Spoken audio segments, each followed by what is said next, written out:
जो स्टूडेंट्स यहाँ बैठे हैं, आपसे मैं एक छोटी सी बात कहना चाहती हूँ। आपने एपीजे अब्दुल कलाम साहब का नाम सुना है ना सबने? हाँ, कलाम साहब ने एक बात कही थी कि in the very old times the world was driven by the muscle power, after that it was driven by money power, and now it is being driven by the power of knowledge. यानी पहले शरीर की ताकत से दुनिया चलती थी, उसके बाद कुछ दिन पैसे से दुनिया चली, और अब दुनिया कैसे चलती है? ज्ञान की ताकत से चलती है। आज अमेरिका और रूस, फ्रांस क्यों हमसे आगे हैं? उनकी जनसंख्या भी कम है, शायद वो मेहनती भी हमसे कम है, लेकिन वो हमसे क्यों आगे हैं? क्योंकि उनके यहाँ शिक्षा का जो प्रसार था वो हमसे ज्यादा हुआ, वो हमसे ज्यादा एजुकेटेड हैं। हम लोग प्राचीन काल में हमारे यहाँ बहुत अच्छी यूनिवर्सिटी थी, नालंदा यूनिवर्सिटी थी, तक्षशिला यूनिवर्सिटी थी, लेकिन जब मध्यकाल आया तो हमने अंधविश्वासों पर ज्यादा ध्यान दिया और जो नॉलेज था साइंस का उस पर हमने कम ध्यान दिया, इसलिए हम विश्व में पिछड़ गए। एसएसटी में आप लोग पढ़ते होंगे, 10th के बच्चे एसएसटी पढ़ते हैं, कि एक समय था जब वर्ल्ड की जो रिचेस्ट कंट्रीज थी वो रूस अमेरिका नहीं थी, वो इंडिया था और वो चाइना था। चीन और भारत विश्व के सबसे धनी देश थे, लेकिन हमने एजुकेशन पर ध्यान देना छोड़ा। उसका नतीजा ये निकला कि हम लोग गरीब हो गए, हम लोग पिछड़ गए, हम लोग कमजोर हो गए। इसलिए अगर आपको खुद को ताकतवर होना है और इस देश को ताकतवर बनाना है तो आप लोग शिक्षा पर ज्यादा से ज्यादा ध्यान दीजिए। हमारी बेटियां यहां बैठी हुई हैं, आप लोग बहुत खुश किस्मत हैं, आपकी किस्मत अच्छी है कि आपने इस जमाने में जन्म लिया है जब लड़कियों को स्कूल भेजा जाता है, जब लड़कियां बराबरी के अधिकार के साथ आत्मसम्मान से जिंदगी जी सकती हैं। मैं अभी सोफे पर अकेली बैठी हुई थी, फिर उसके बाद शिफा जी आए और फिर उसके बाद संतोष जी आए, तो हमें जगह हमारी बढ़ती गई। मैंने कहा भाई पुरुषों सिंहासन खाली करो, महिलाएं आती हैं।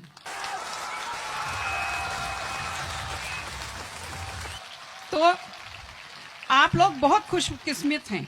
आपकी दादी नानी कितना मेहनत करती थी, सांस नहीं ले पाती थी खुलकर, घूंघट से चेहरा ढककर रखना पड़ता था, जोर से बोल नहीं पाती थी, कानाफूसी में बात करती थी, और आप कितने सम्मान के साथ अपना बैग लेकर के पूरे विश्वास से आप स्कूल आते हो।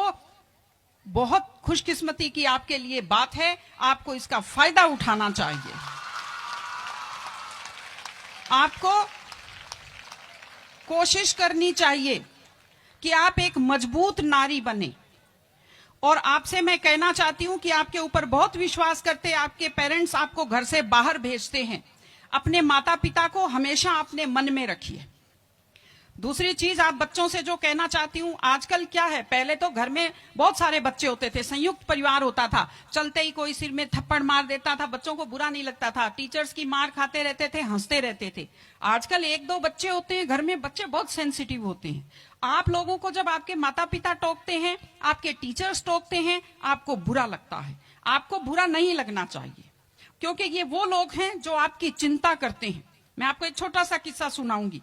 एक गाय जंगल में चल रही थी, अचानक उसने देखा एक बाघ पीछे दौड़ा।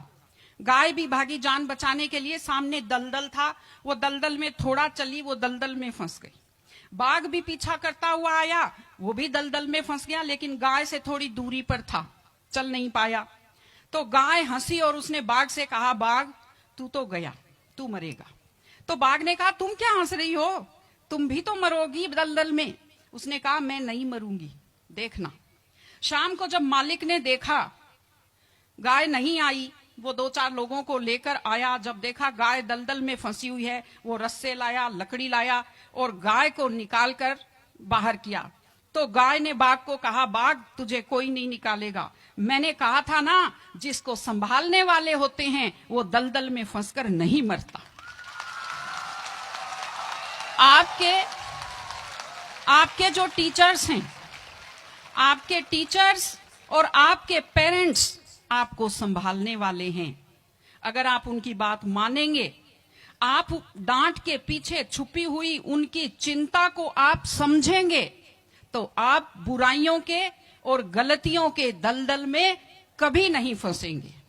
इसलिए अपने माता पिता को, विशेषकर अपनी माँ का चेहरा अपने दिमाग में रखिए, अपने दिल में रखिए कि वो आपके ऊपर कितना विश्वास करते हैं, वो आपकी कितनी चिंता करते हैं, घर पे आपका इंतजार करते हैं, आपके लिए हमेशा वो दुआएं करते हैं। आपके माता पिता जब मंदिर में जाते हैं खुद के लिए कुछ नहीं मांगते, जब वो बचत करते हैं उस पैसे से खुद के लिए कुछ नहीं खरीदते, वो पैसा आप लोगों पर खर्च करते हैं। उनकी इस चिंता को समझिए, अपने टीचर्स की चिंता को समझिए।